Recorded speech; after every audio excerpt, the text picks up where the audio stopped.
सोमवती अमावस्या की कहानी। एक साहूकार था। उसके 7 बेटे, बहू व एक बेटी थी। उनके घर एक जोगी भिक्षा लेने आता।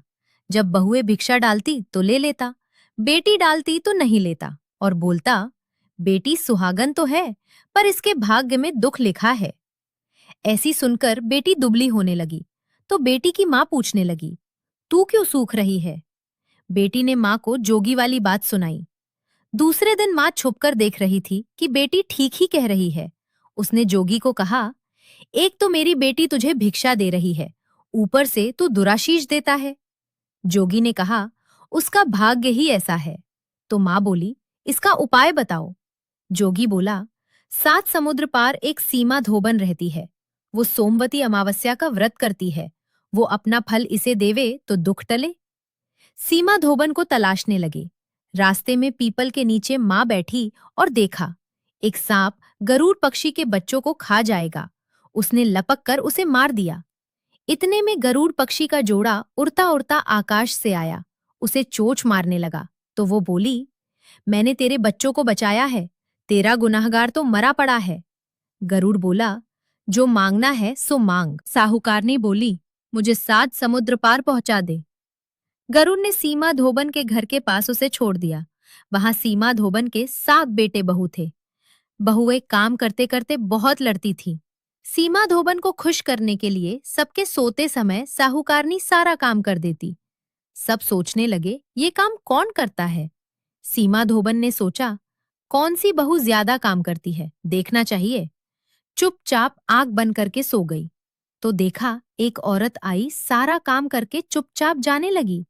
धोबन पूछने लगी, तू किसी स्वार्थ से हमारे घर का काम करती है?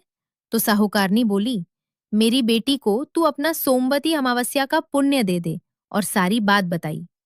धोबन तैयार हो गई, घर आई, बेटी के ब्याह की तैयारी करी। दूल्हा दुल्हन फेरे में बैठे। दूल्हा के पास धोबन मिट्टी की हांडी, कच्चा दूध, कच्चा सूत लेकर बैठी। इतने में दूल्हे को डसने के लिए सांप आया।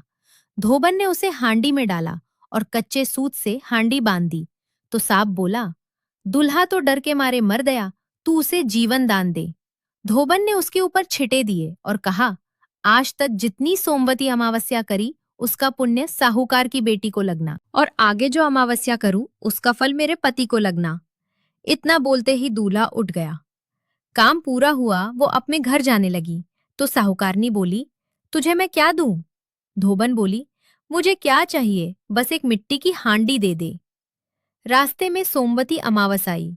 उसने हांडी के 108 टुकड़े कर पीपल के नीचे रखे। 13 टुकड़े एक जगह रखे। वो पीपल के 108 परिक्रमा दी और टुकड़े पीपल के नीचे गाड़ दिए। घर जाने लगी। घर आई तो उसका पति मरा पड़ा था। उसने पति पर सुहाग का छींटा दिया और कहा, मेरी अमावस का फल मेरे पति को होना। ऐसा कहते ही उसका पति जीवित हो गया। एक ब्राह्मण आया और बोला, सोमवती अमावस्या का जो किया हो वो दान दो। धोबन बोली, रस्ते में अमावस आई तो मैं कुछ नहीं कर पाई, और जो किया वो पीपल नीचे गाड़ आई। ब्राह्मण ने जगह खोदी तो पाया कि वहां 108 व 13 सोने के टुकड़े रखे हैं। इकट्ठे करके वो घर आया और धोबन से बोला, इतना धर्म किया और कहती हो कुछ न किया। धोबन बोली, ये सब तुम्हारे भाग का है, ले जाओ। ब्राह्मण बोला, मेरा तो चौथा हिस्सा ही है, बाकी 3 हिस्सा आपकी इच्छा हो, जिसको देवो। ब्राह्मण ने नगर में ढिढोरा पिटा दिया, सब जने सोमवती अमावस का व्रत किया करो। हे सोमवती अमावस्या, साहूकार की बेटी को दिया वैसा सबको अमर सुहाग देना। खोटी की खरी, अधूरी की पूरी। व्रत त्योहार की कहानी कथा सुनने के लिए हमारे चैनल को लाइक, शेयर तथा सब्सक्राइब जरूर करें। आपका दिन शुभ हो। जय श्री राम।